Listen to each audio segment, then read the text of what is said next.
Okay, I'm going to cover natural selection and speciation in this video. I'm going to start by thinking about variation. Variation, as we know from GCSE, can be genetic or environmental, or most commonly both.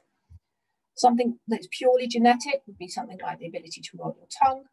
Something that's purely environmental would be something like a scar.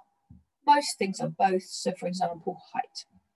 Now we know, again, building on from what we know at GCSE, that Darwin had a theory, and Darwin's theory of natural selection was based on the principle of survival of the fittest. What did he mean by fittest? He meant those that are best adapted to their environment, that have what we call a selective advantage over the others. And he knew that what caused those differences and that adaptation was mutations. We know that mutations or changes in the DNA-based sequence give different phenotypes, which can cause organisms to either have a selective advantage or sometimes a selective disadvantage. Mutations that don't show in the phenotype won't cause natural selection. Mutations that are recessive will often not affect natural selection because they're not going to change the phenotype of the organism and therefore not going to give them a selective advantage or disadvantage. Now, we should know this from GCSE, so I'm going to go through what I consider as a standard answer in natural selection. It's like a fill in the gaps. So in the something population, there is a variation in the something due to mutation of the alleles. Those organisms with a blank allele have a selective advantage because, therefore, those organisms survive, reproduce, and pass on the blank allele to their offspring. And over many generations, the frequency of the blank allele increases. So, for example, let's think of a crude example. Let's say, for example, plants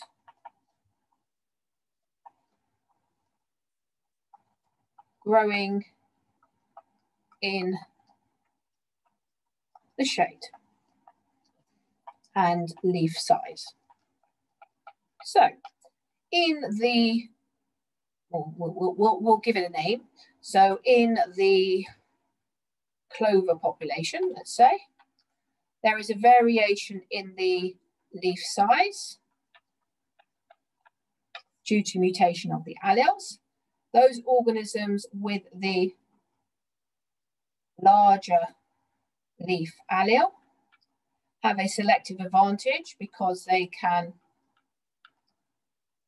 absorb more light.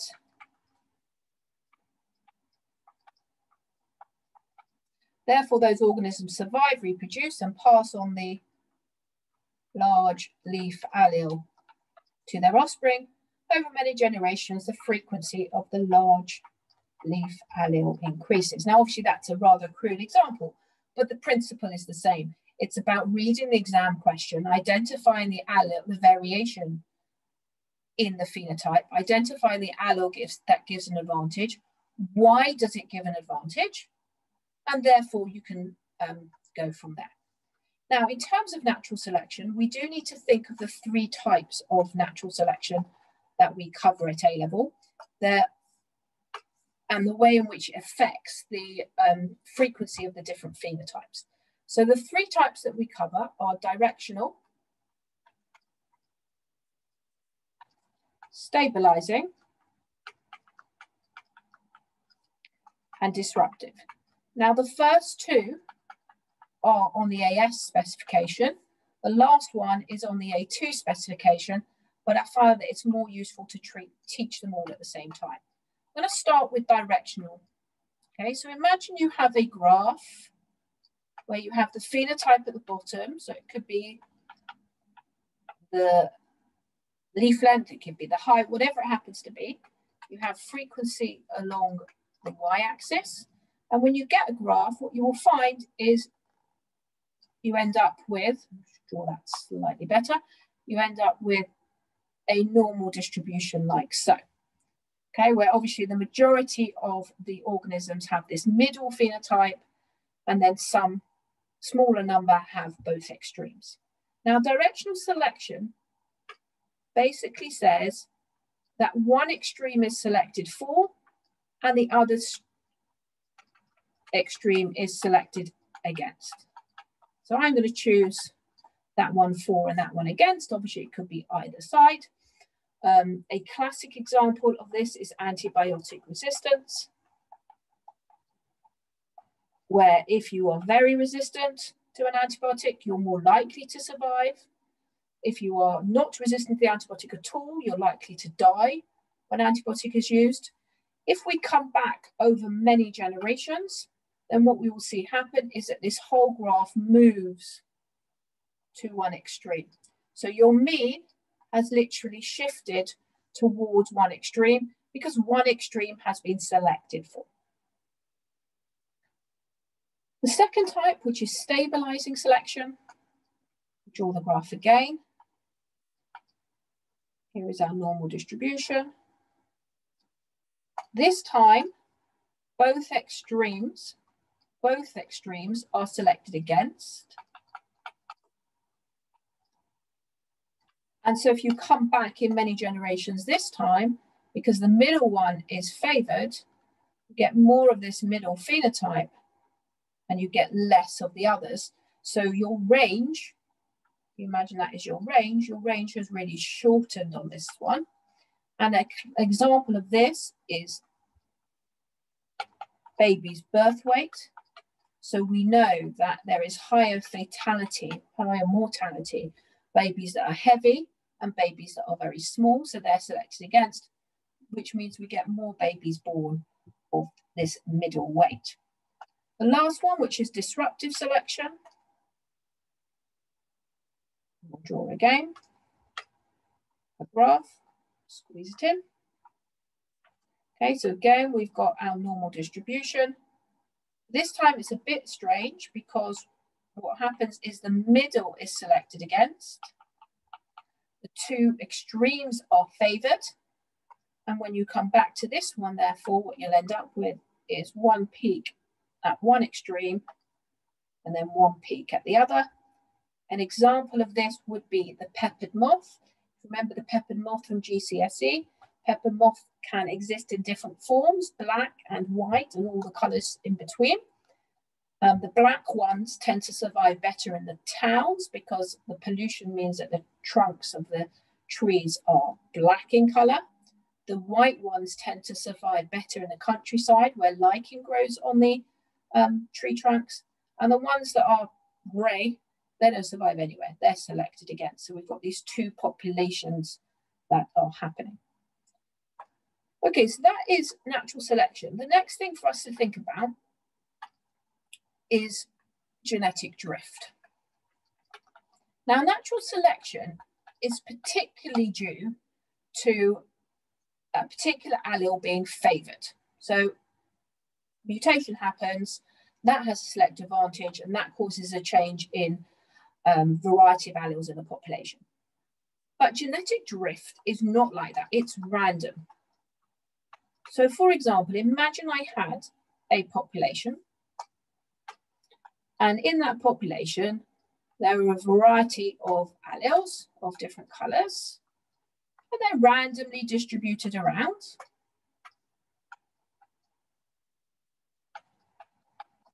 No particular reason why some should be more in one place than the other, but they just are.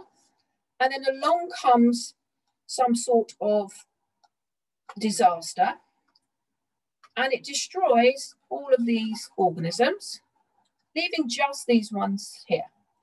Now, there's no reason that these ones should have exactly the same allele frequency as these ones. So just because I've got,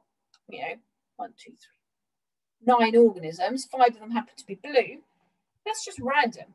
If I go back and look at my original population, okay, I didn't have so many blue ones. I had blue ones, but I had lots of other colours as well. So it's just random what's happened. So an example would be if you took a whole load of Skittles of different colours, you had a whole bottle of Skittles, maybe the colours are evenly distributed, but you take a handful, doesn't mean you get, 2 of each colour. Right? It's random what you pick up. So that's what genetic drift is. It's the idea that allele changes are just random. Okay, the next thing to think about is the principle of speciation. Speciation is taking one species and from that, then diverging until they're two different species. And they're two different species because they cannot mate and produce fertile young. That's our definition of a species. They might produce offspring, but they're not fertile. They can't have any children. Now, how can this happen? Now, the first important rule of speciation is you have to have some form of reproductive isolation, some way in which a population is split in such a way that they cannot breed with each other. Now, the most obvious example of that is geographic isolation. In other words, you have a population. Again, remember there'll be different alleles, which is why they're different colors, and they may be distributed randomly. And along comes something that literally splits the population in two.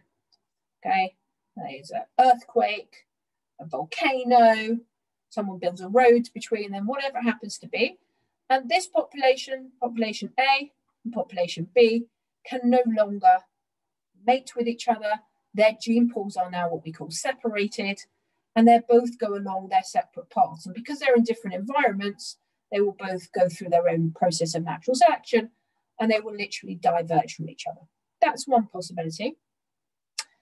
The other possibility are a little bit more subtle.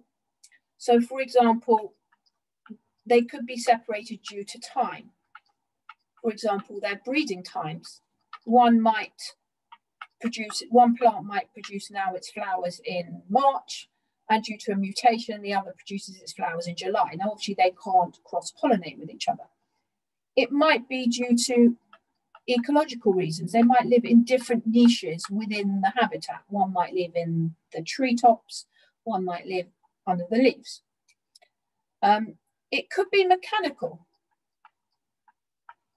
They physically can't mate together. For some reason, it's now incompatible. It doesn't really matter what the reason is, and in the exam question, they will sort of indicate what the reason is. I'll give you a clue, but you just need to look for reasons why they might not be able to mate together anymore. And the principle being that once they are isolated, you then get natural selection happening, and that natural selection eventually gives you speciation. And we describe the speciation as being one of two types. It can be allopatric, and that's when the speciation occurred in two different habitats, two different areas, so that's due to geographical isolation. Or it could be sympatric, which is when speciation occurred with populations that were in the same habitat, the same environment, but were reproductively isolated due to a different reason. So sympatric is when they develop in the same area, speciations in the same area. Allopatric is when the two populations are in completely different areas. So like in natural selection, there is a standard answer for speciation questions with my fill in the gaps. So the populations have been reproductively isolated due to, okay, so for example, populations have been reproductively isolated due to geographical isolation because of the volcano. The populations have been reproductively isolated due to them flowering at different times. This means their gene pools cannot mix. Each population has a different environment. You might be able to give an example there, e.g. one is hotter than the other, whatever it happens to be, and will undergo natural selection.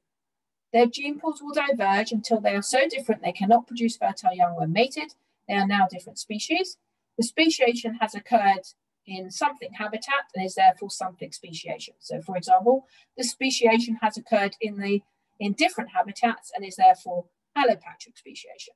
Speciation has occurred in the same habitats and is therefore sympatric speciation. Okay, so the only thing you might need to be thinking about, other than the gaps, is also the different environments that they might be in.